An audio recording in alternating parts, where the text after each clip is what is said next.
Hello friends, welcome to important question. हमने अपना chapter second खत्म कर लिया है और हमने थ्योरी पार्ट सारा लाइन टू लाइन खत्म कर लिया एनसीईआरटी से।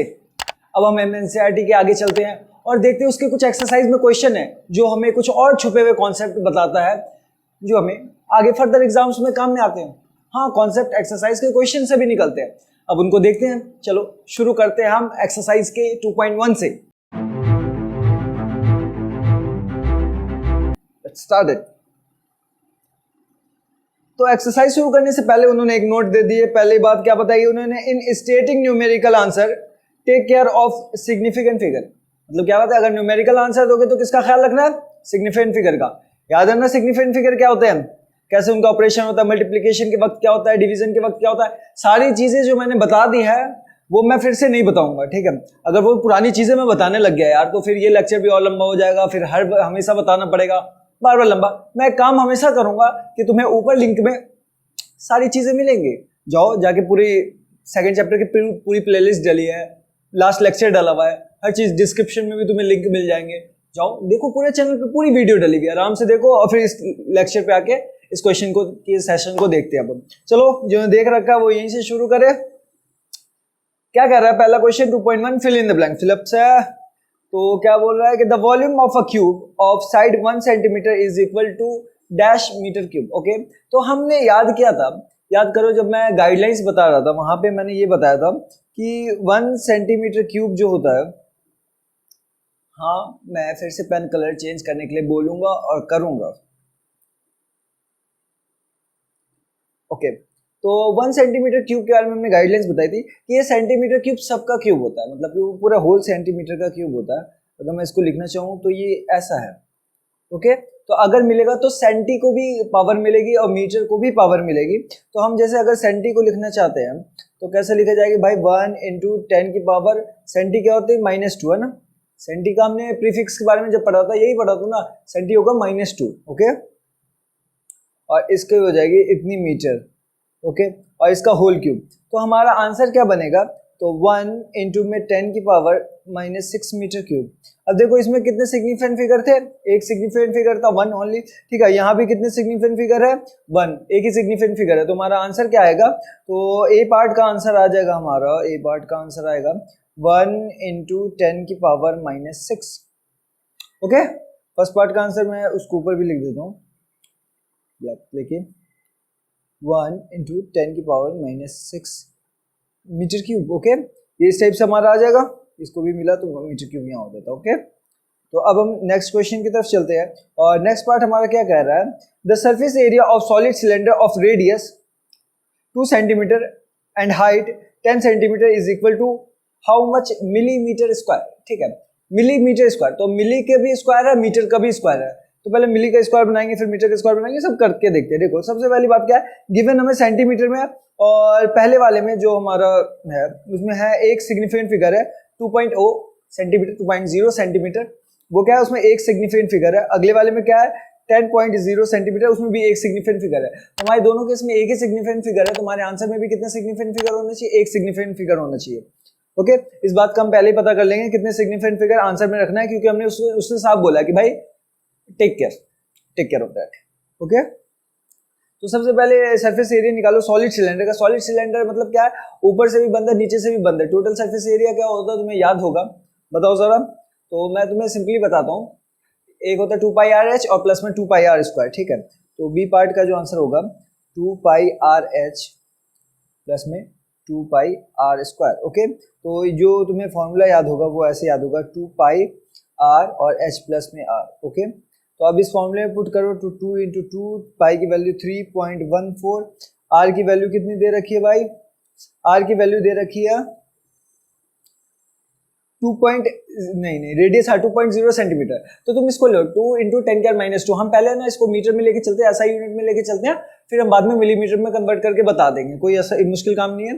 सबसे पहले इसको मीटर में लेके चलो, तो मीटर में कितना होगा ये, तो 2 × 10 की पावर -2 मीटर। ओके, और फर्दर h प्लस r, तो h हमारा 10 × 10 की पावर -2 प्लस में 2 × 10 की पावर -2। ओके, तो ये आ गया हमारे पास, और इन सबको मल्टीप्लाई अगर करा जाए तो ये आ जाएगा 6.28 और इंटू में 2 12.56 12.56 और इंटू में 10 की पावर -2 और इंटू में इन दोनों को ऐड करके कितना आएगा 12 इंटू 10 की पावर -2, 12 इंटू 10 की पावर -2। अगर इन दोनों को फिर फर्दर मल्टीप्लाई कर दिया जाए तो 12.56 इंटू में 12, तो हमारा आंसर क्या आएगा बताना भाई जरा। तुम भी करो, मैं भी करता हूँ सॉल्व और आंसर निकालते हैं दोनों मिलके। मल्टीप्लाई करो, चलो करो करो मल्टीप्लाई करो, मैं भी कर लेता हूँ मल्टीप्लाई। ओके, और जो इसको मल्टीप्लाई करके आएगा कहाँ है, तो ये आ जाएगा हमारे पास 1, हाँ तो मैं सिंपली बोल लिख दूंगा 1, मुझे करना ही पड़ेगा 12.56, ठीक है 12.56 इंटू में 12, तो ये हो जाएगा मजली,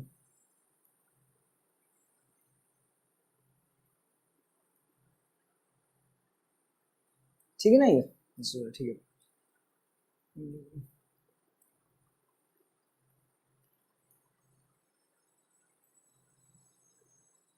150.72 क्या गया 150.72 इंटू 10 की पावर -4।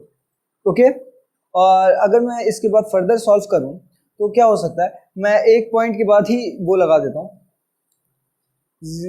एक डिजिट के बाद ही पॉइंट लगा देता हूँ। ये हमारा एक रिवाज बनाया था ना हमने कि क्या करेंगे कि फर्स्ट डिजिट के बाद ही हम पॉइंट लगा दिया करेंगे। तो मैं ऊपर वाला मिटा देता हूँ, उसको तो निकाल ही चुके हैं। ओके, तो अगर मैं इनको मिटा दूं, ठीक है, तो ये आ जाएगा हमारे पास। मैं 2 पॉइंट पहले शिफ्ट कर देता हूँ, तो 1.5 इंटू में 10 की पावर -2। ओके, 10 की पावर +2 गया उस साइड और 10 की पावर +2 -4 के साथ मिलके क्या हो गया 10 की पावर -2, ठीक है। अब देखो ये कितना है, ये हमारा मीटर स्क्वायर में आया है। ओके, अब इसको क्या बताना है, मिलीमीटर बनाना है। तो मीटर को मिलीमीटर में कन्वर्ट करने के लिए क्या करना होता है 10 की पावर -3। तो अब इस बार क्या करना होगा 10 की पावर -6, है ना, अगर उसमें करना होता है 1 मिलीमीटर इज इक्वल टू 10 की पावर -3 मीटर। ओके, तो 1 मीटर इज इक्वल टू 10 की पावर 3 मिलीमीटर। ओके, हम इसको ये लिख सकते हैं 1.5 इंटू 10 की पावर -2 इंटू में 10 की पावर 3 मिलीमीटर का होल स्क्वायर। 1 मीटर को क्या लिख सकते हैं, 1 मीटर को हम क्या लिख सकते हैं 10 की पावर 3 मिलीमीटर लिख सकते हैं। तो अब देखो, अब इसको स्क्वायरिंग कर दो दोनों साइड, हो जाएगी हमारी बात बन जाएगी।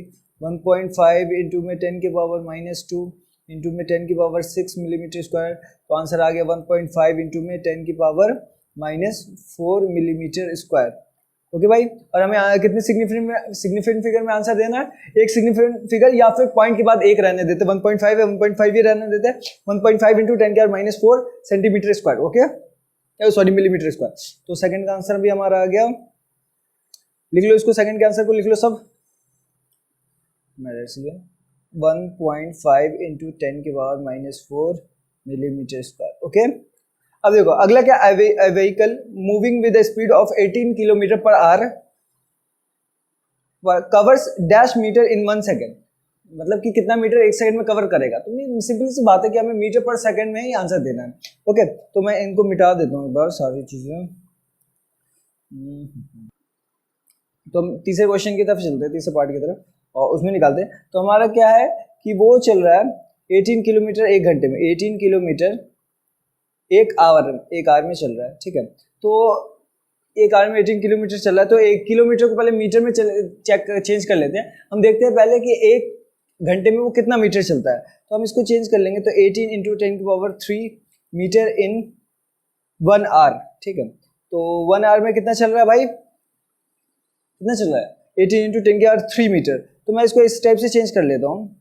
1 आवर मतलब क्या होता है 60 मिनट में वो चल रहा है भाई 18 इंटू 10 की पावर 3 मीटर। ओके, तो 1 मिनट में कितना चलेगा, 1 मिनट में चलेगा 18 इंटू 10 की पावर 3 अपॉन 60। 1 सेकेंड में कितना चलेगा 18 इंटू 10 की पावर 3 अपॉन 60 इंटू 60। ओके भाई, क्लियर है ये बात, इस बातों का क्लियर हो गया। तो 1 सेकेंड में इतने मीटर चलेगा। अब इसका आंसर हम कैसे दे देंगे, तो सिंपली बहुत आसान है इसका आंसर दे पाना। 18 इंटू में 6 इंटू 6 36। अब देखो ऊपर 10 की पावर 3 और नीचे 10 की पावर 2 है, तो ऊपर 10 की पावर 1 बचेगा। ओके, और ये क्या आ जाएगा, ये 1/2 आ जाएगा, तो यानी 0.5 0.5 इंटू 10 मीटर, 1 सेकंड की दूरी हो गई है, ठीक है। तो इसको मैं फर्दर ऊपर लिख देता हूँ, तो क्या लिख दूंगा 5 मीटर इन 1 सेकंड। तो हम यहाँ पे आंसर क्या आ जाएगा 5 आ जाएगा सिंपली, ठीक है। तो थर्ड वाले में क्या लिख लेंगे हम 5 लिख लेंगे, 5 मीटर इन 1 सेकंड, ठीक है। अब अगला क्या कहता है, the relative density of lead is 11.3। Relative density क्या होता है, तो मतलब डेंसिटी ऑफ मटेरियल अपॉन में डेंसिटी ऑफ वाटर। इसके बारे में हम आगे फ्लूइड्स वाले चैप्टर में पढ़ेंगे, तो कोई दिक्कत नहीं है, लेकिन फिर भी मैं बता रहा हूँ कि क्या बताया, डेंसिटी ऑफ मटेरियल अपॉन में डेंसिटी ऑफ वाटर, ठीक है। तो ये हमारे रिलेटिव डेंसिटी का फॉर्मूला होता है, और इसको क्या भाई, इस डेंसिटी इज डैश ग्राम पर सेंटीमीटर क्यूब और डैश किलोग्राम पर मीटर क्यूब, ठीक है। उसमें दो हिस्सों में बताना है, किसमें, ग्राम पर सेंटीमीटर क्यूब में भी बताना है और किलोग्राम पर मीटर क्यूब में भी बताना है, ठीक है। तो पहले मैं इसका एक फॉर्मूला लिखता हूँ, ठीक है। मैं इस साइड जाता हूँ और फिर फॉर्मूला लिखता हूँ, फिर बाकी करेंगे, ठीक है। तो मैंने क्या किया कि पहले रिलेटिव डेंसिटी का फॉर्मूला लिख लेते हैं। Relative density is equal to, एक सेकेंड, डेंसिटी ऑफ मटेरियल एक पर्टिकुलर ऐसा यूनिट में, मान लेते हैं हम इसको भी सीजीएस में लेते हैं, ठीक है। तो हम डेंसिटी ऑफ वाटर भी किस में डालेंगे, डेंसिटी ऑफ वाटर भी किस में डालेंगे भाई, सीजीएस में डालेंगे, ओके। तो अब इसकी वैल्यू पुट करते हैं, रिलेटिव डेंसिटी कितनी है 11.3। अब डेंसिटी ऑफ वाटर पहले ग्राम पर सेंटीमीटर क्यूब में दिया गया, मतलब सीजीएस में निकालना है, तो हम निकालते हैं लेड की बोली गई है और सीजीएस में बोली गई है, तो हम वाटर की भी डालेंगे सीजीएस में। तो वाटर की सीजीएस में जो हमारी डेंसिटी होती है वो होती है 1 ग्राम पर सेंटीमीटर क्यूब, तो हम यहाँ डाल देते हैं 1 ग्राम पर सेंटीमीटर क्यूब। तो हमारा आंसर क्या आ जाएगा, हमारा आंसर आ जाएगा लेड का, तो लेड का आंसर आ जाएगा सीजीएस में कितना आ जाएगा भाई, density of lead in CGS, तो ये आ जाएगा 11.3 ग्राम पर सेंटीमीटर क्यूब, ओके। ये इस टाइप से आ गया, हमारा किस में आ गया, ग्राम पर सेंटीमीटर क्यूब में आ गया। अब किलोग्राम पर सेंटीमीटर क्यूब में करने के लिए सिंपली क्या करेंगे, हम अपने डेंसिटी ऑफ वाटर को किलोग्राम पर सेंटीमीटर क्यूब में डालेंगे।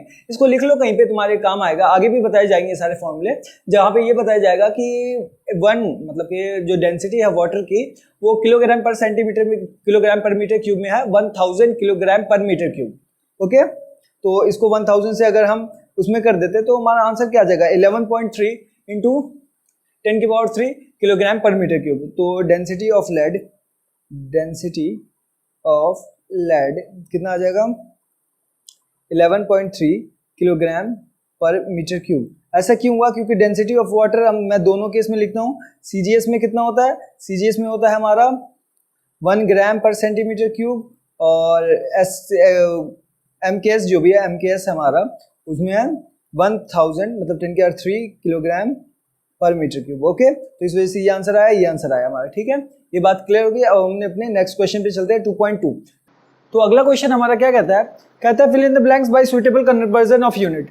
फिल इन द ब्लैंक्स करना है conversion of unit. Conversion of unit के लिए मैंने तुम्हें डायमेंशन वाला तरीका बताया था, याद हो तो लास्ट क्लास में कन्वर्जन के लिए मैंने डायमेंशन वाला तरीका बताया था, और साथ ही क्या बताया था, उसके कुछ एग्जांपल बताए थे करके, जिसमें क्या मैंने बताया था कि 1 जूल को 1 अर्ग में कैसे चेंज करेंगे, बताया था मैंने। 1 न्यूटन को 1 डाइन में चेंज करना भी बताया था। तो 1 newton is equal to 10⁵ dyne and 1 joule is equal to 10⁷ erg. याद है ये बात अच्छे से, ठीक है। नहीं याद है तो पुराना लेक्चर ऊपर आई बटन दबा के क्लिक करके जाके देख लो यार, वही बात है, मैं रिपीट करूंगा बार बार, ठीक है। अब देखो तो इसमें क्या कह रहा है, पहला पार्ट है ए पार्ट, जो कह रहा है कि 1 kilogram metre square per second square को ग्राम centimetre square per second square, मतलब एक तरफ क्या है एसआई यूनिट है और दूसरी तरफ हमारी सीजीएस सिस्टम है, ठीक है। तो सिंपली इनको कन्वर्ट करना है। अगर तुम्हें थोड़े बात पुरानी याद हो तो kilogram metre square per second square, इसी को हम जूल का नाम देते हैं, और ग्राम centimetre square per second square यही क्या है, यही हमारी अर्ग है। तो हमने 1 जूल को 1 अर्ग में, हाउ मच अर्ग में चेंज करना तो जानते ही है, याद है ना लास्ट लेक्चर, नहीं है तो फिर देख लो, ठीक है। तो उसमें क्या हो जाएगा, तो सिंपली हमारा ए पार्ट का आंसर हो जाएगा 10⁻7। ए पार्ट का हमारा सिंपल आंसर क्या आ जाएगा 10⁻7 gram centimetre square per second square, okay. तो फर्स्ट का आंसर तो आ गया हमारे पास। सेकंड क्या है 1 metre is equal to dash light year, ठीक है। तो अब सिंपल तरीका हम अपने तरीके से चलेंगे। तो n1 is equal to n1 और यूनिट 1, ठीक है, n1 और मास की डायमेंशन या डायमेंशन 1 में, इसको मैं ऐसे लिखूंगा कि जिस चीज की भी जरूरत पड़ेगी उस चीज की डायमेंशन उसमें m1 l1, ठीक है, l1 और t1, ओके। और ये सेकंड में क्या हो जाएगा n2 m2, मतलब कि मास की डायमेंशन दूसरे सिस्टम में, ठीक है, मतलब कि दूसरे यूनिट में मास की डायमेंशन सेम रहेगी, यूनिट अलग हो जाएगा, तो उसके हिसाब से हम लेंगे m2 l2 और t2, ओके, इस टाइप से। लेकिन हमारा जो क्वेश्चन है उसमें सिर्फ किसकी बात की गई, मीटर की, एक ही यूनिट है, तो हम सिर्फ लेंथ वाला रखेंगे n1 l1 फर्स्ट सिस्टम में, और सेकंड में क्या हो जाएगा n2 और l2 सेकंड सिस्टम में। तो अब मुझे n2 निकालना है, तो 1 तो 1 दे रखा है, मीटर 1 दे रखा है, l1 की वैल्यू, अब बताओ फर्स्ट सिस्टम में क्या दे रखा है, मैं मीटर दे रखा है, दूसरे में लाइट ईयर, तो metre upon light year is equal to क्या हो जाएगा n2, तो मैं इजिली वैल्यू क्या लिख दूंगा, m की वैल्यू कितनी होगी भाई, m को m छोड़ देंगे और लाइट ईयर को चेंज कर देंगे, तो ये आ जाएगा 9.46 इंटू 10 की पावर 15 मीटर, ओके। ये आ जाएगा, ये n2 की वैल्यू आ जाएगी, तो मीटर से मीटर कट गया, और ये 10 की 9.46 अप्रोक्सीमेटली इक्वल टू किसका है, 10 का है, तो ये 10 का 15 ऊपर जाके 10 का -16, तो n की वैल्यू आ गई हमारे पास n2 की 10 का -16। ये सिंपल तरीका था हमारा, इजी, ठीक है। थर्ड क्वेश्चन देखते हैं, 3 metre per second square is equal to dash kilometre per hour, okay. मैं इसको नेक्स्ट स्लाइड पे दिखा देता हूँ, ठीक है। इसमें क्या है हमारे पास कि सी पार्ट है, 3 metre per second square equal to dash kilometre per hour square, okay. Simple सी बात है, इसको भी हम उसी डायमेंशन में लिखेंगे। n1 हमारा कितना हो जाएगा, n1 हो जाएगा 3, n1 हो जाएगा हमारे पास 3, और क्या हो जाएगा l1 t1 की पावर -2। ये तरीका याद है, ये तरीका मैंने लास्ट क्लास में भी बताया था कन्वर्जन ऑफ यूनिट के लिए, ठीक है। ये क्या हो जाएगा, ये n2 हो जाएगा, जिसको x ले सकते हैं हम, ठीक है, किलोमीटर l2 और t2 की पावर -2, ओके। अब इनको फर्दर सॉल्व करो तो ये आ जाएगा 3 इंटू में l1 को l1 रहने देंगे, l2 को l2 यहाँ ले आओगे, ठीक है, और t1 बाई t2 की पावर -2 का n2, ओके। अब देखो L1 फर्स्ट में हमारा कितना मीटर है, सेकंड में किलोमीटर पर आ रहा है, ठीक है, तो मीटर, और इधर किलोमीटर को मैं डाल सकता हूँ 10 की पावर 3 मीटर, ओके, इससे मीटर कट जाएगा, और फिर T1 हमारा किसमें, T1 सेकंड में है, तो फर्स्ट टाइम में हमारा सेकंड आएगा, और सेकंड में क्या आर में है, तो आर कितना होता है, तो आर में हमें पता है 1 आर में कितने सेकंड्स होते हैं, तो 60 मिनट इंटू 60 सेकंड, तो 3600 सेकंड होते हैं हमारे 1 आर में, तो मैं इसको लिख दूंगा 3600 सेकंड, और इसकी पावर -2, ये n2 आ गया हमारे पास, और मीटर से मीटर कट गया, सेकंड से सेकंड कट गया। अब मैं क्या करूंगा, देखो अब क्या है, उसकी 3600 की बार -2 है, तो मतलब 3600 ऊपर जाएगा, और 3600 इंटू में 3600 3 1/10 की 3 को मैं 1000 लिख दूंगा यहाँ, और ये -2 पर जाके +2 हो जाएगा, 3600 के स्क्वायर मतलब 3600 into 3600 is equal to n। मैं इसको काट दिया, ये कट गया, ये इससे कट गया, ये वाला इससे कट गया, ठीक है। 36 इंटू 36 कितना होता है, 36 इंटू 36 कर लेते हैं हम जरा पे, यहाँ पे देख लो जरा, 36 इंटू 36 तो 216, और ये जगह ओके 108, ठीक है, 6,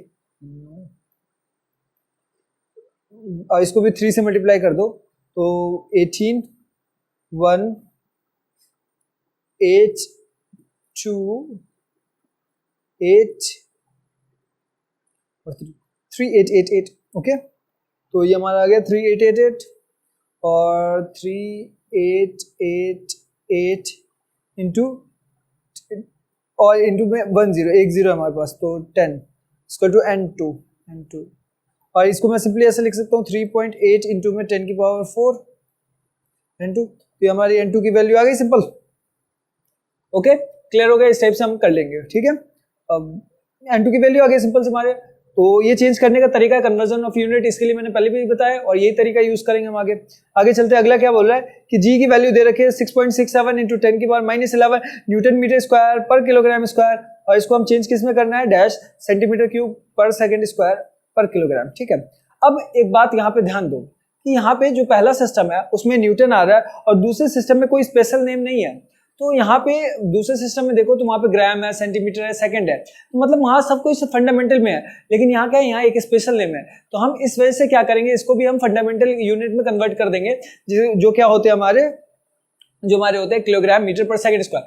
न्यूटन को हम सिंपली क्या लिखते हैं, kilogram metre square per second square. तो उस हिसाब से चेंज कर लेते हैं हम इसको, और अगली स्लाइड पे ही मैं करता हूँ, और मैं इसको पहले क्लियर कर लूँ, ठीक है। तो हमें क्या बोला, जी की वैल्यू जो दे रखी है वो दे रखी है 6.67 इंटू 10 की power -11 kilogram, newton metre square per kilogram square, ये दे रखा, ठीक है।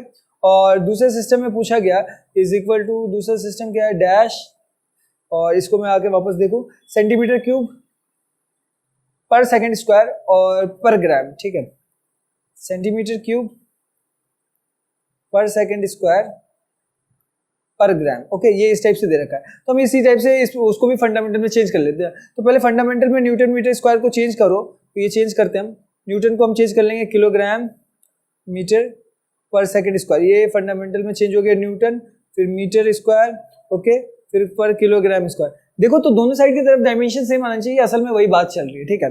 तो वहां भी क्या है, उनके डायमेंशन ही हम बराबर कर रहे हैं, मेन बात यही है। तो यहाँ आ जाएगा हमारे पास, देखो यहाँ आ जाएगा metre cube per second square और पर किलोग्राम, यही आ गया। तो उस साइड हमारा सीजीएस में आ गया, इस साइड एसआई में आ गया। तो अब दोनों को सेम चेंज कर लेते हैं। जो चेंज करने का तरीका क्या है, N1 M1 L1 T1, ठीक है, ये हमारे पास, और मतलब क्या है, dimension in first system of unit, ठीक है।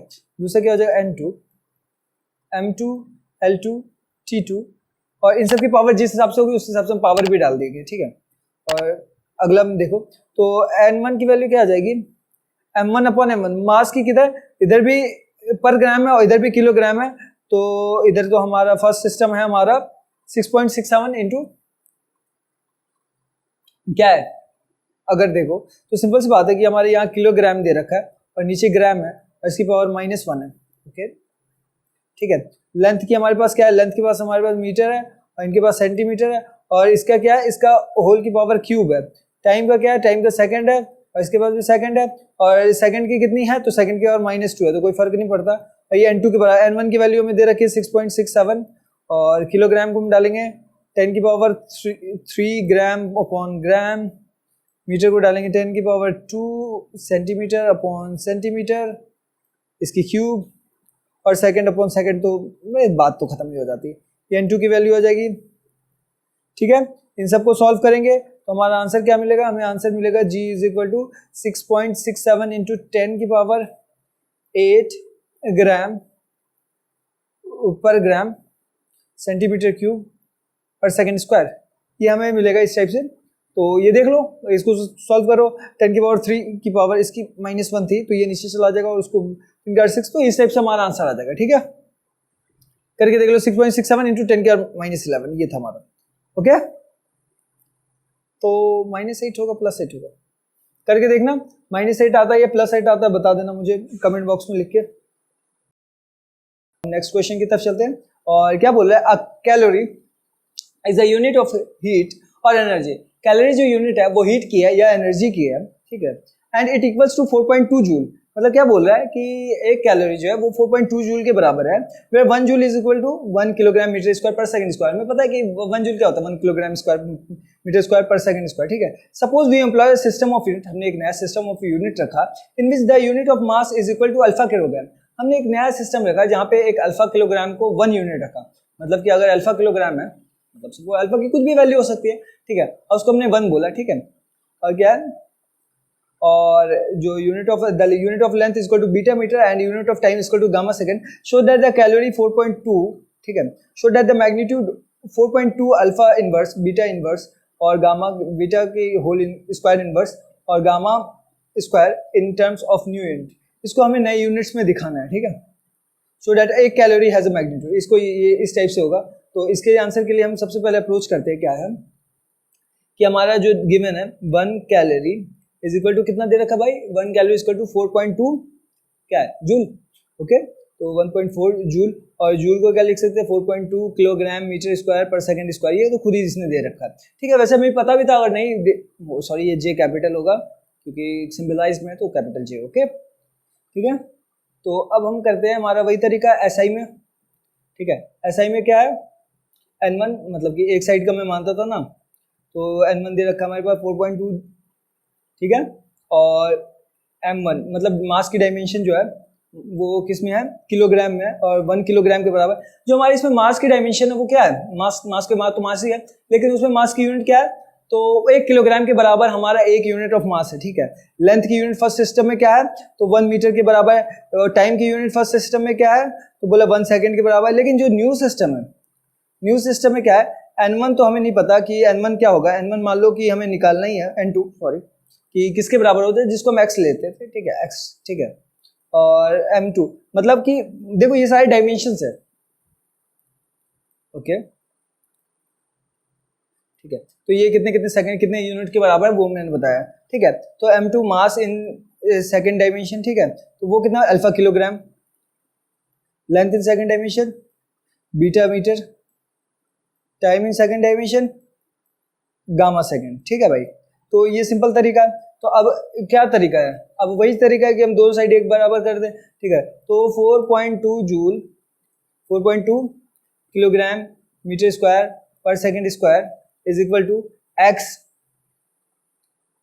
एक्स क्या, वो न्यू सिस्टम जो भी है हमारा, मान लेते हैं M2L2। ठीक है, तो M क्या है हमारा, ML2T माइनस टू ML2T-2। ठीक है, और इस साइड भी वही चीज़ कर देते हम, तो 4.2 M2 सिस्टम अलग कर दिया हमने। ठीक है, 4.2 और ML2T-2। ओके, ये सिस्टम, ये फर्स्ट सिस्टम है, वो सेकंड सिस्टम है। ठीक है, तो मैं इसको मिटा ही देता हूँ यहाँ से। तो इस टाइप से दोनों को डायमेंशन के फॉर्म में लिख लिया। अब डायमेंशन के फॉर्म में लिखने के बाद क्या होगा कि उसको उस साइड भेज देंगे। ठीक है, उसको इस साइड ले आएंगे और इसको उस साइड भेज देंगे। ठीक है, तो हमारा क्या हो जाएगा, 4.2 M1 अपॉन M2 की पावर 1, L1 अपॉन L2 की पावर 2, और T1 अपॉन T2 की पावर -2। ये आ गया, और ये हमारा x के बराबर होगा।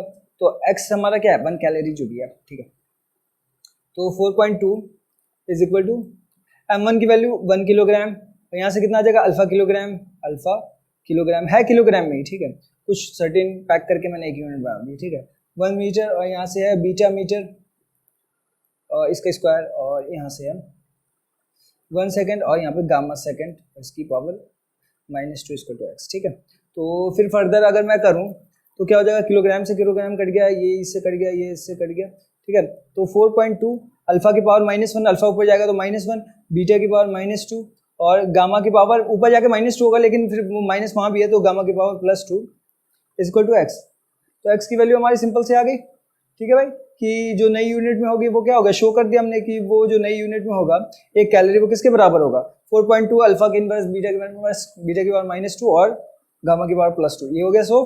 ठीक है, थर्ड में चलते हैं, और ये सवाल थोड़ा कंपैरिजन सा है, देखो इसमें क्या बोला है, एक्सप्लेन दिस स्टेटमेंट क्लियरली। ठीक है, इन स्टेटमेंट को क्लियरली समझाना है हमें। ठीक है, to call a dimensional quantity large और स्मॉल, किसी भी क्वांटिटी को लार्ज या छोटा, किसी चीज को हम बड़ा कब कह सकते हैं, जब किसी से कंपेयर करना हो। ठीक है, मतलब कि अगर तुम हो, तुमको मैं मिडिल क्लास गरीब कह सकता हूँ, लेकिन कंपैरिजन रखना होगा। ठीक है, मैं तुमको कंपेयर कर रहा हूँ बिल गेट्स से, तो तुम ऑटोमेटिकली क्या हो, गरीब हो। ठीक है, मैं तुमको कर रहा हूँ एक रोड साइड रोमियो से, हाँ मान सकते हो रोड साइड रोमियो गरीब होते हैं, चलो छोड़ो, रोड साइड सपोज करो एक बेगर खड़ा है, भिखारी है। ठीक है, उससे कंपेयर करो, तुम उसके कंपैरिजन में अमीर हो, तो तुम्हारा अमीर गरीब होना किस पे डिपेंड करता है, किससे कंपेयर किया जा रहा है। उसी टाइप से सेम हमारा किसी भी क्वांटिटी का बिग या स्मॉल, किसी भी बड़े या छोटे को करना, वो किस बात पे होगा, किससे कंपेयर किया जा रहा है। ओके, तो अब हम बात करते हैं कि इन सब आइटम को करेक्ट करना है। Atoms are very small object, atoms बहुत छोटे होते हैं, किसके कंपेयर में, तुम बोल सकते हैं शार्प टिप के कंपेयर में एटम बहुत छोटे हैं। ठीक है, कंपेयर टू शार्प टिप, एक पेन का टिप ले लूं, उसके कंपेयर में कैसा है, एटम बहुत छोटा है। ठीक है, a jet plane moves with great speed. ठीक है, जेट प्लेन मूव करता है ग्रेट स्पीड से, लेकिन वो बात है कि किससे कंपेयर कर दे उसको, किसी चीज से, मैं बुलेट ट्रेन से कंपेयर कर देता हूँ कि jet plane moves much greater speed than a bullet train. Okay, the mass of Jupiter is very large, किससे इसको कंपेयर कर दें? अर्थ से कंपेयर कर दे। पता है हमें कि अगर एक फुटबॉल जुपिटर है तो एक मार्बल हमारा अर्थ होता है। इस तरह बच्चे में बहुत पढ़े कि ऐसे 300 अर्थ वो अपने अंदर समा सकता है। तो हम क्या कंपेयर कर सकते हैं कि मास of Jupiter is very greater than the mass of earth. ऐसा कंपेयर कर, the air inside this room contains a large number of molecules. तो इसको भी हम कंपेयर किया जा सकता है। कहाँ के कंपेरिजन? ठीक है, the air inside the room contain a large number of molecules, और कंपेयर टू, कहाँ से कंपेयर कर दें हम इसको कि कहाँ पे एयर कम होती है वहां से कंपेयर कर दो। एयर कम हमारा होता है ट्यूब ऑफ साइकिल। ठीक है, ट्यूब साइकिल के ट्यूब में वहां पे कम है, यहाँ पे ज्यादा है रूम में। ठीक है, a proton is much more massive than electron. हाँ, ये इसने खुद से ही कर दिया कि इलेक्ट्रॉन के, इसने बता दिया कि प्रोटॉन भारी है बहुत ज्यादा किससे? इलेक्ट्रॉन के कंपेरिजन में। पता है इलेक्ट्रॉन 10⁻30 के 31 की मास के ऑर्डर का है, और ये हमारे 20-27 के ऑर्डर का है। तो ये ज्यादा है, मतलब कि भारी, इसने खुद बता दिया। Speed of sound is much smaller than the speed of light. हाँ, ये पता है हमें, इसने भी ये भी बता दिया। तो इसमें ये सारे क्लियर है। ये सिंपली रीजनिंग वाले सवाल थे जो ऐसे ही कर गए। नेक्स्ट है, a new unit of length is chosen that the speed of light in vacuum is unity. ठीक है, हमने एक नया सिस्टम यूनिट का बनाया जिसमें लाइट की जो स्पीड है उसको, लाइट की स्पीड जो है उसको हमने क्या बोला? हाँ, मतलब कि लाइट जो एक सेकंड में जितनी दूरी तय करेगी, जो उतना लेंथ होगा, उसको हमने क्या बोला कि वो 1 यूनिट है। What is the distance between the sun and the moon? और नए यूनिट में सन और मून के बीच का डिस्टेंस बताना है। तो सिंपल तरीका है कि हम पहले निकाल लेते हैं कि सन और अर्थ के बीच में, सन और अर्थ के बीच में डिस्टेंस कितना है। तो हमें पता है ये 1 एस्ट्रोनॉमिकल यूनिट के बराबर है। 1 कितना होता है ये कि distance between earth and sun, distance between earth and sun, ये कितना है हमारे पास? 1.5 इंटू 10 की पावर -15, ओ सॉरी +11, 1.5 इंटू 10 की पावर +11 मीटर, इतना होता है हमारे पास। कितना? इतना मीटर। अब क्या बोल रहा है कि, और इस डिस्टेंस को हमें बताना है नई यूनिट में, और नई यूनिट हमारा कितना है? लाइट 1 सेकंड में जितना इस वैक्यूम में चले, तो लाइट 1 सेकंड में वैक्यूम में कितना चलेगा? जितना इसकी स्पीड है 3 इंटू 10 की पावर 8 मीटर पर सेकंड, वो क्या होता है? इतना मीटर 1 सेकंड में चलता है। वही बात है, तो मैं इसे डिवाइड कर देता हूँ, 3 इंटू 10 की पावर 8। ओके, तो मैं उसको 1.5 को ना मैं सिंपली क्या कर लेता हूँ, 15 बना देता हूँ। 15 इजिली कट जाएगा। ठीक है, और या फिर सिंपली ऐसे ही काट दो, तो ये कितना आ जाएगा? 0.5 इंटू में 10 की पावर 3 मीटर, और 10 की पावर 3 मीटर पर सेकेंड। ठीक है, तो इतना मीटर इतना मीटर है। अब ये नई यूनिट में आ गया ना, मीटर 1 सेकंड में, ये दोनों आ गए। अब इनका क्या होगा? नई यूनिट के हिसाब से हो जाएगा, न्यू यूनिट। कितना? New unit. ठीक है, तो ये आ जाएगा न्यू यूनिट। ओके, तो ये आ जाएगा हमारा 0.5 इंटू 10 की पावर 3, तो ये आ जाएगा हमारे 500, तो 500 न्यू यूनिट। तो ये हमारे 500 न्यू यूनिट के बराबर होगा, यूनिट। ओके, सिंपल सी बात है, उन दोनों को सेम यूनिट में डाला और नई यूनिट के बराबर आ गया। ठीक है, ये क्या आसान सा काम था। Which of the following is most precise device for measuring length? कौन सबसे ज्यादा प्रिसाइज है? ठीक है, अब vernier calliper with 20 division on sliding scale. Vernier calliper में देखना तो उसको मैंने एक स्लाइडिंग स्केल होता है, उसमें 20 डिवीजन कर दिया, तो उसका लीस्ट काउंट कितना हो जाएगा? तो हम पता करेंगे 1 मिलीमीटर अपॉन में 20। ठीक है, तो लीस्ट काउंट निकालने का एक तरीका होता है, least count is equal to क्या होता है? 1 अपॉन में जितने नंबर ऑफ डिवीजन है, तो नंबर ऑफ डिवीजन 20 है। 1 मिलीमीटर को भी हमने 20 हिस्सों में बांट दिया, तो क्या आ जाएगा? 0.05 मिलीमीटर। ओके, ये क्या आ जाएगा? 10 की पावर -5 मीटर तक हमें वो दे देगा। ठीक है, तो इसको अगर मैं 20 डिवीजन में डाल दूं तो ये इतना लीस्ट काउंट देगा। ठीक है, तो ए पार्ट वर्नियर कैलिपर का इतना है। स्क्रू गॉज है, उसके 1 मिलीमीटर को हमने कितना डिवाइड दे दिया? 100 डिवाइड दे दिया। ओके, तो ये 100 डिवाइड, ये 5 इंटू 10 की पावर -5 था, और वो कितना हो जाएगा? नेक्स्ट वाले केस में हो जाएगा 1 इंटू 10 की पावर -5, 100 से, तो 1 मिलीमीटर को 10 की पावर -3 अपॉन में 100, तो 10 की पावर -5, तो ये इतना आ गया। ए पार्ट इतना लीस्ट काउंट है, बी पार्ट का लीस्ट काउंट इतना है, ये किसके बराबर? 1/100, 1 मिलीमीटर अपॉन 100। ठीक है, और सी पार्ट क्या है भाई?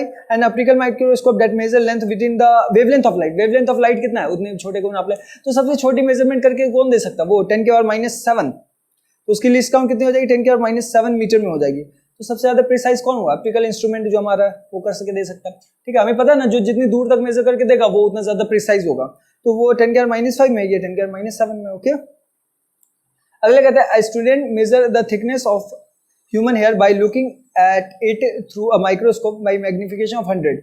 He makes 20 observation and find the average of the width of the air 3.5. What is the estimate here? ठीक है, उसने एक ऑप्टिकल माइक्रोस्कोप से देखा और उसमें देखने में क्या हुआ कि उसको 100 टाइम बड़ी मैग्निफिकेशन मिली, और वो जब उससे माइक्रोस्कोप से देख के रहा था और उसने बहुत सारी 20 ऑब्जर्वेशन ली। 20 ऑब्जर्वेशन के लिए रैंडम एरर को हटाने के लिए, ठीक है, एक बार में दिख जाता है, लेकिन रैंडम एरर को हटा के उसने बोला कि 3.5 मिलीमीटर थिक माइक्रोस्कोप से देखने पे है, जो कि 100 गुना बड़ा है। तो रियलिटी कितना होगा? तो 3.5 इंटू 10 -2 मिलीमीटर। ओके, तो हमारा जो what is the estimate thickness of air, तो सिंपल बात है कि 3.5 मिलीमीटर अपॉन में 100 मैग्निफिकेशन से डिवाइड कर दिया हमने, तो ओरिजिनल आ जाएगा। तो कितना आ जाएगा? 3.5 इंटू में 10 के -2 millimetre.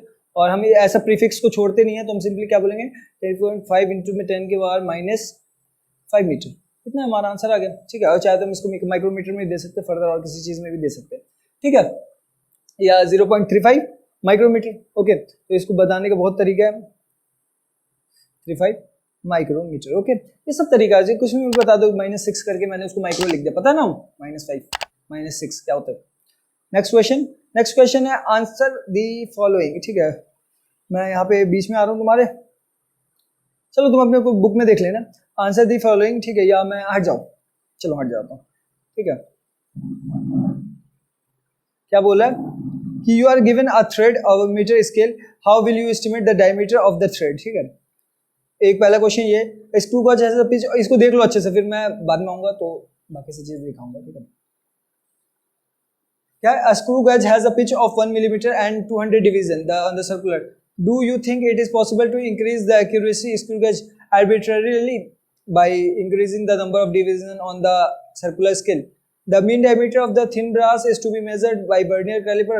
Why set of 100 measurement of the diameter expected to yield a more reliable estimate than a set of 5 measurement only? पढ़ लिया तुमने एग्जाम क्वेश्चन, अब मैं वापस आता हूँ, ठीक है। अब देखो, पहला जैसे ए पार्ट है, क्या कर रहा है, you are given a thread of and a metre scale. तुम्हें क्या दे रखा? तुम्हें एक थ्रेड दे रखा और एक मीटर स्केल दे रखा। How will you estimate a metre, estimate और diameter of a thread. Diameter कैसे नापोगे? तो सबसे सिंपल है, स्केल लोगे ऐसे और उस पर क्या करोगे, क्लोज करके उस पर ना रिवॉल्व कर दोगे थ्रेड को, और कितने दूर तक उनका लूप बना लोगे, 1 सेंटीमीटर तक बना लेगा। उसके बाद काउंट कर लेना कि कितने लेयर गए हैं, ठीक है, और उसके बाद 1 सेंटीमीटर डिवाइडेड बाय जितने टर्न्स हुए हैं, ठीक है। जैसे मान लो कि अगर मैंने 1 सेंटीमीटर के अंदर 50 टर्न्स कर दिए, सपोज करो कि 1 सेंटीमीटर के अंदर मैंने थ्रेड के कितने से टर्न कर दिया, 50, तो 50 टर्न्स इज इक्वल टू, मतलब 50 times thread of length is equal to 1 centimetre. तो 1 टर्न इज इक्वल टू कितना हो जाएगा, 1 टर्न इज इक्वल टू 1/50, इतने सेंटीमीटर, ठीक है। तो इस हिसाब से आंसर हमारा आ जाएगा, ठीक है। एक तरीका तो ये हो गया। ये क्या बोला है, एक स्क्रू गॉज में अगर 1 मिलीमीटर का जो हमारा एक्यूरेसी होता है, उसको अगर हम डिवीजन 100 कर दें, ठीक है, 200 डिवीजन कर दे सर्कुलर स्केल पे, स्क्रू गॉज देखना तो उसमें घुमाने वाला होगा। आगे जब प्रैक्टिकल होंगे तुम्हारे स्कूल्स में तो देखना उसमें एक घुमाने वाला हिस्सा होता है, ठीक है। जब हम उसको घुमाते हैं तो वहाँ पे कुछ डिवीजन होते हैं, 50, 60, 100 बोल रहा है कि तो अगर उसको हम 200 कर दें तो क्या मतलब कि हमारी एक्यूरेसी बढ़ जाएगी। तो मैं एक बात बताऊं कि हाँ बढ़ जाएगी, क्योंकि हमारा लिस्ट काउंट कम हो जाएगा। लिस्ट काउंट कम होने से हमारी एक्यूरेसी बढ़ जाती है, ये बात हम मानते हैं, हमें कोई एतराज नहीं इस बात से, ठीक है, कि लिस्ट काउंट। लेकिन प्रैक्टिकली सोचो तो कि एक छोटा सा 1 मिलीमीटर को हम 200 डिवीजन में तोड़ रहे हैं, मतलब एक छोटा सा सर्कल है उसको 200 डिवीजन में, तो क्या हम उसको आंख से अपने मेजर भी कर पाएंगे? फिर उसको देखने के लिए फिर हम ग्लास लगाएं, फिर क्या फायदा होगा स्क्रू गॉज का, डायरेक्ट यूज ना कर पाए अगर हम, तो ठीक है। तो कहना आसान होता है लेकिन करना मुश्किल है। हाँ, लेकिन ये बात है कि हम अपने अगर डिवीजन कम कर दें तो हम बढ़ा सकते हैं, ठीक है। अगर mean diameter of thin brass rod is measure by vernier calliper, ठीक है, एक ब्रास रॉड को, पतला ब्रास रॉड है, उसको हमने किससे, वर्नियर कैलिपर से मेजर किया, और y is a set of 100 measurement. क्यों ऐसा है कि जो 100 बार मेजरमेंट लिए गई है उसकी जो रिजल्ट आएगी वो ज्यादा better as compare to 5 observation के रिजल्ट से। तो सिंपल बात है कि हम जितना ज्यादा ऑब्जर्वेशन लेंगे उतने ज्यादा, और उनके जितने ज्यादा ऑब्जर्वेशन का मीन लेंगे, हमारे रैंडम एरर कट होने के उतने ज्यादा चांस होंगे। इसीलिए ज्यादा नंबर ऑफ एक्सपेरिमेंट ऑब्जर्वेशन लेना जरूरी होता है। इसीलिए जब भी तुम प्रैक्टिकल करना अपने कॉलेज में, स्कूल में, तो क्या करना कि ज्यादा से ज्यादा नंबर ऑफ ऑब्जर्वेशन लेना, उससे रैंडम एरर कट जाएंगे और तुम्हारी वैल्यू एक्यूरेट आने के ज्यादा चांसेस होंगे, ठीक है। 2.9 क्या कहता है कि a photograph of house occupies an area 1.75 metre square on a 35 millimetre slide. अगर देखा जाए तो तुम्हें पता है कि स्लाइड की एरिया कैसे देखी जाती है। स्लाइड की अगर बोली जा रही है लेंथ कितनी है, 35 मिलीमीटर, तो मतलब ये है इस टाइप से, ये जो दूरी है 35 मिलीमीटर, इस स्लाइड की एरिया है जो है हाउस ऑक्युपाइज, और वो घर कितना बड़ा है, 175 सेंटीमीटर स्क्वायर का, वो इतने से स्लाइड पे दिखा हुआ है, ठीक है। The side of a projected on screen, और इस हाउस को किस पे प्रोजेक्ट किया गया, एक स्क्रीन पे, जिसका एरिया कितना है, जिसका area 1.55 metre square. What is the linear magnification of the projector on the screen, ठीक है। लीनियर कितना मैग्नीफाई कर दिया है उस प्रोजेक्टर ने स्क्रीन पे, ठीक है। तो लीनियरली कितना मैग्नीफाई किया है, उसके लिए हमें पहले एरियल मैग्निफिकेशन निकालना होगा कि एरियल मैग्निफिकेशन कितना हुआ। तो पहले एक बात बता दूं कि area is equal to length का स्क्वायर, ठीक है। एरिया का magnification is equal to length की मैग्निफिकेशन का होल स्क्वायर, ठीक है। तो सिंपल बात है, तो लेंथ मैग्निफिकेशन कितना हो जाएगा, under root of area magnification, ठीक है। तो एरिया मैग्नीफाई कितना हुआ, तो एरिया मैग्नीफाई कितना हुआ, A M is equal to क्या हो जाएगा, स्क्रीन का प्रोजेक्टर स्क्रीन अपॉन में एरिया ऑफ हाउस, ठीक है। एरिया ऑफ हाउस, कितने छोटे स्क्रीन को कितना मैग्नीफाई करके हम दिखा रहे हैं, ठीक है। प्रोजेक्टर का स्क्रीन कितना है 1.55 मीटर स्क्वायर और वो कितना है 1.75 सेंटीमीटर स्क्वायर। तो हम इसको पहले एक यूनिट में कन्वर्ट कर लेते हैं। तो एक यूनिट में कन्वर्ट करने का तरीका क्या है, 1.55 अपॉन में 1.75 मीटर स्क्वायर अपॉन में सेंटीमीटर। तो सेंटीमीटर को क्या करें 10 की -2 इंटू 10 की -4 हो जाएगा ये।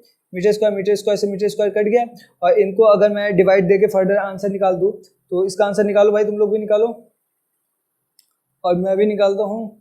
तो इसका जो आंसर आएगा वो आएगा, एक सेकंड में कहाँ गया, 8.857 इंटू 10 की पावर 3 आएगा, 8.857 इंटू 10 की पावर 3। ये इतना एरियल मैग्निफिकेशन हो गया। अब लीनियर मैग्निफिकेशन का क्या तरीका है, इसको रूट में डाल देंगे। तो linear magnification is equal to under root of areal magnification, और एरियल मैग्निफिकेशन कितनी आई थी 8.857 इंटू 10 की पावर 3, और इनको फर्दर सॉल्व कर दिया तो हमारा आंसर क्या आ जाएगा भाई बताओ, इनको रूट में डाल के क्या आंसर आएगा 94.1। मैं किसी दिन रूट निकालने का सिंपल तरीका बता दूंगा कि कैसे किसी वैल्यू का रूट हम इजिली निकाल लेते हैं, ठीक है। अभी तो सिंपल कर लो कि ये इतना आएगा आंसर, ठीक है। नेक्स्ट क्वेश्चन देखते हैं, state the number of significant figure in the following. Significant figure बता दें, बहुत आसान काम है हमारे, हमने सारे रूल पढ़े हैं कि सिग्निफिकेंट फिगर क्या होता है, कैसे होता है, ये सब पढ़ चुके हैं हम, पढ़ चुके हो ना भाई यार। एक्सरसाइज के क्वेश्चन कर रहे हैं, बहुत ज्यादा इंपॉर्टेंट है, इसमें हर एक सवाल से एग्जाम में सवाल आ सकते हैं भाई, एंट्रेंस में सवाल आ सकते हैं, ठीक है। तो पहला वाला क्या है कि 0.007, ठीक है। तो हमें सिंपल पता है कि अगर इनिशियल में 0 है, जितने भी हैं वो सारे इनसिग्निफिकेंट है। पहले वाले का आंसर कितना हो जाएगा, एक आंसर हो जाएगा 1। तो एक सिग्निफिकेंट फिगर है, बी में कितना है 2.64। देखो इसको साइंटिफिक नोटेशन के टर्म में लिखा गया, तो साइंटिफिक नोटेशन में क्या होता है, इंटू से पहले वाली जितनी भी नंबर्स हो, चाहे 0 हो या ना हो, सब क्या है सिग्निफिकेंट है। तो दूसरे वाले का आंसर हो जाएगा 3। तीसरे वाले में क्या है, देखो अगर पॉइंट से पहले 0 है वो इनसिग्निफिकेंट, पॉइंट के बाद अगर 0 है लास्ट में तो काम के हैं, तो तीसरे वाले में हो जाएगा 4 सिग्निफिकेंट फिगर। डी में देखो 6.320, इसमें भी 4 सिग्निफिकेंट फिगर। 6.032, इसमें भी 4 सिग्निफिकेंट फिगर। और पांचवें वाले में देखो पहले के 0 नॉन सिग्निफिकेंट, आगे के 0 सिग्निफिकेंट, ठीक है। तो 4 सिग्निफिकेंट फिगर, ठीक है। तो इस टाइप से हमारे 10 क्वेश्चन हो गए।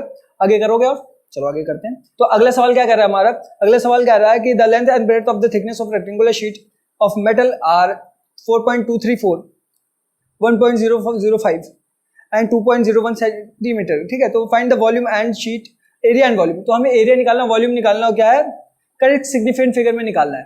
तो पहले एरिया के लिए बात करते हैं। तो एरिया क्या होता है, लेंथ इनटू ब्रेथ होता है। मल्टीप्लिकेशन का तरीका क्या बताया गया है कि सबसे कम सिग्निफिकेंट फिगर वाला आंसर बताना है। लेंथ और ब्रेथ में सबसे कम कितनी है, तो 0.234 मतलब 4 है हमारे पास, 4.234 1.005 दोनों में 4 सिग्निफिकेंट फिगर है। तो एरिया निकालते वक्त हम क्या करेंगे, 4 सिग्निफिकेंट फिगर देंगे। पुराने लेक्चर देखो, उसमें मैं तरीका बताया हुआ क्या है, ऊपर आई बटन दबा के देख सकते हो, ठीक है। तो अब हम वॉल्यूम निकालेंगे, तो वॉल्यूम में क्या होगा, फिर 3 चीजें मल्टीप्लाई होगी, थिकनेस भी मल्टीप्लाई हो जाएगी।